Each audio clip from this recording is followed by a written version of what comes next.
আসসালামু আলাইকুম রহমতুল্লাহ।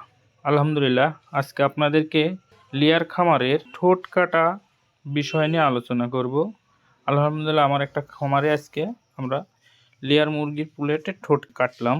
কারণ ঠোঁট কাটা সময় অনেক সমস্যা। ঠোঁট কাটার পর দেখা যায় যে মুরগি অনেক দিন খাবার খায় না। কারো মুরগি 10 দিন, 20 দিন, কারো 7 দিন খাবার খায় না। কারণ ঠোঁট কাটা যদি ভালো না হয় তাহলে এই সমস্যাটা বেশি দেখা যায়। আর ঠোঁট কাটা যদি ভালো হয় সেক্ষেত্রে সমস্যাটা দেখা যায় না।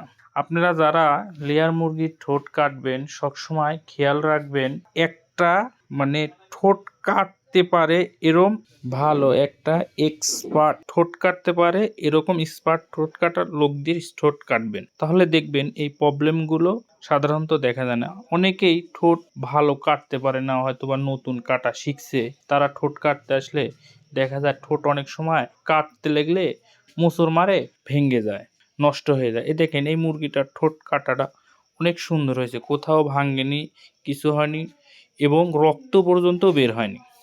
এ কারণে ঠোঁট যদি ভালো কাটা হয় মুরগি দেখা যায় 2-3 দিন 4 দিনের মধ্যে খাবার ধরে ফেলে, তাহলে মুরগির বডির ওয়েট ওরকম হ্যাম্পার হয় না। ঠোঁট কাটা সাধারণত মানুষ কেউ 65, 70, কেউ 75, কেউ 80, কেউ 85 দিনে কাটে।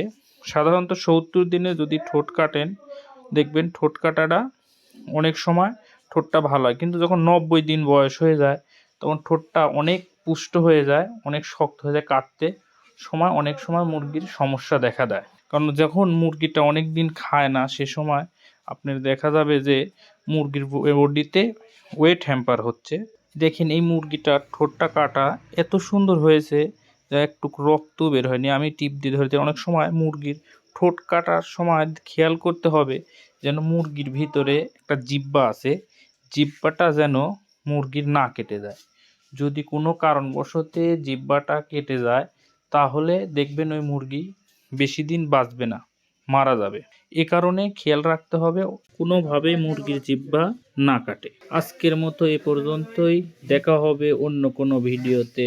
আসসালামু আলাইকুম রহমতুল্লাহ।